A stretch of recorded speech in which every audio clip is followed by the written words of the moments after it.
Well, Mark, what's the state of play with Zack Merrett?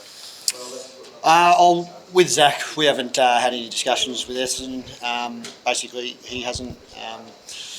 We've got the interest there. I think that's been externally known from there, but he's a contracted player, and that's where it sits with Zack. How significant is his interest in you? Sorry, what How was that? significant is his interest in you? Do you expect him to lodge a trade request? Look, I'm not going to speak too much about guys that are contracted at this point in time and about all our discussions and what's going on in the background, but basically he's a contracted player for them. He hasn't requested a trade, and that's where it sits. Has Zack told you he wants to play for Hawthorn? No, not at this point in time. No, not at all. He hasn't had a trade request or anything like that. And yeah, that's where it sits. Where does it go from here, though? Like, if he doesn't request a trade, you still start some preliminary discussions with Essendon just to see where they're at, or do you wait for Zack? I think you're dealing with the hypotheticals there at this point in time. There hasn't been any movement with that. It's day one of trade period, and we'll work through with all different scenarios that we're working through with a lot of players, whether they're our ones or opposition players potentially up for trade. But yeah, that's a hypothetical I can't answer. How confident are you that you could get a deal done if you wanted to come to Hawthorn? Overall, with the potential options that you have through, the extra year through trading picks, you can trade 2 years in advance and those sort of things. Whether it's a player like Zack or another player, we think we've got more scope to talk to clubs and look at what that suits like. We've got a good pick in pick 8 this year. Again, that could be the draft where we're pretty comfortable with where we sit in that point in time. But we think with that extra year of draft picks that you can trade, I think that gives you enough aspects to look at all different scenarios with all different players. How's your meeting with Humphrey? Yeah, I saw that. And firstly, I'm not going to discuss anything with potential meetings or non-meetings with players. I think you do your due diligence on any player, any talented player there is, whether it's young or old. But if you specifically talk about Bailey, I think you can see that he's, again, contracted, and I think Gold Coast position that he isn't one up for trade. So that's where that one sits as well. But obviously you do your due diligence with any player that comes up overall. How much do you think those, when you say about the future picks and all that sort of thing, is the ace up your sleeve? Because you've effectively got Bailey, Humphrey now, Essendon as well. You're effectively dealing with 2 clubs that are adamant that these players will not be traded. Are you confident that they're enough of an ace to have should those trade requests come?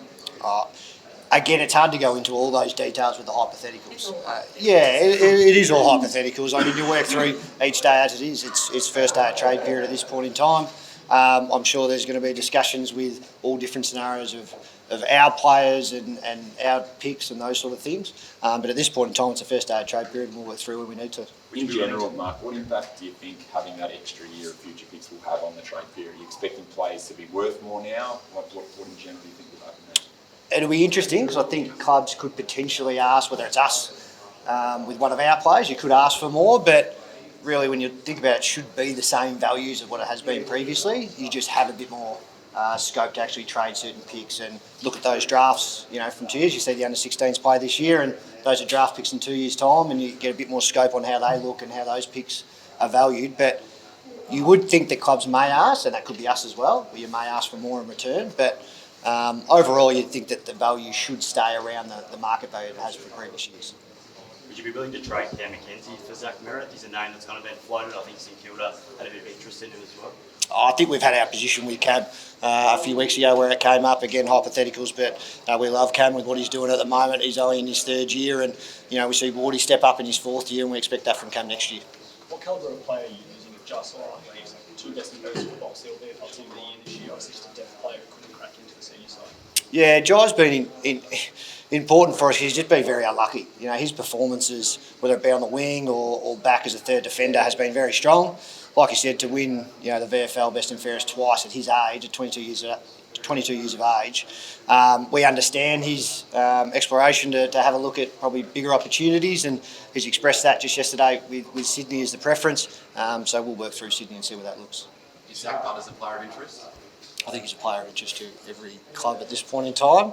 But I think that's been strong with where that sits with Zack from Port Adelaide's point of view and Zack's point of view. But I would have thought everyone's asked the question at some stage. Have you at least gauged his interest in the club? Has that happened so far?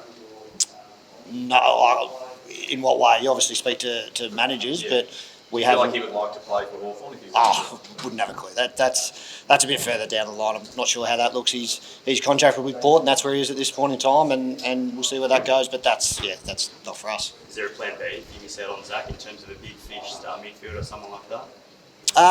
Look, we go through a lot of scenarios, whether it is, like, we're still comfortable with the draft at this point in time, with where we sit, obviously, with those two picks. We're very strong on probably our transition period, which was 3 or 4 years ago, get a bit more talent through our doors and then be a bit more pointed with what we've done in the last 12 months. But it's not like if you don't get certain players, you then got to start hunting again for other players. We're pretty strong in our development program there and what the players, younger players especially, are showing at the club, so we'll show our faith in those guys as well. Is Henry Hustmate in the same? Sorry.